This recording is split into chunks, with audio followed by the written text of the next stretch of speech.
Des dessins qui racontaient les plus magnifiques contes qui nous enseignent de l'icône.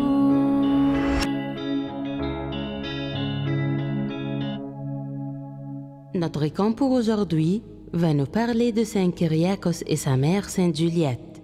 Voyons la Sainte Juliette habille des vêtements rouges, ce qui signifie la royauté, parce qu'elle est d'une famille royale. Elle est vêtue aussi en bleu comme le ciel. Juliette est mariée d'un homme noble, qui mourut après la naissance de leur enfant Kyriakos, et sa mère prit un grand soin pour son éducation chrétienne. Saint Kyriakos et Sainte Juliette tenant dans leurs mains des branches vertes, ce qui signifie la vie heureuse et de paix avec Jésus. Et quand le roi déclencha le martyre des chrétiens en tout lieu, Sainte Juliette craignit qu'il lui arrive quelque chose et que son fils se retrouve seul voué à un avenir incertain. Alors, elle s'enfuit avec son fils dans un autre pays. Saint Kyriakos et Sainte Juliette tenant dans leurs mains une croix, car dès son arrivée dans cette ville, le gouverneur sut qu'elle était chrétienne et elle se présenta paisible au tribunal. Dès sa comparution devant lui avec son fils dans les bras, le gouverneur lui demanda de décliner son identité.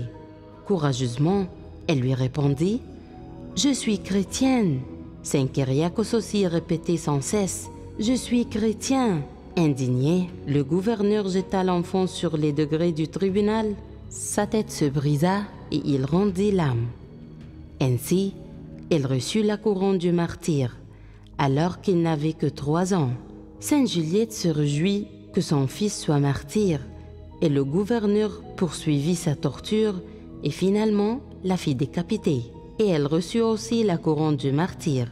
Les deux saints prenant la couronne de martyr, c'est pour cela nous voyons dans l'icône 2 anges tenant dans leurs mains 2 couronnes sur la tête de Saint Kyriakos et un autre sur la tête de Sainte Juliette. Ils sont auréolés de cercles lumineux autour de leur tête, car ils sont des saints et des martyrs. Et il était le chemin éclairant pour tous les gens qui l'entouraient. Voyons aussi dans l'icône une église dessinée. C'était l'église qui existe à Sohag, portant le nom de Saint Kyriakos et Sainte Juliette. C'est l'histoire de l'icône de Saint Kyriakos et Sainte Juliette. Ô Saint Kyriakos et Sainte Juliette, prions pour que notre Seigneur Jésus nous pardonne tous nos péchés. Des dessins qui racontaient les plus magnifiques contes qui nous enseignent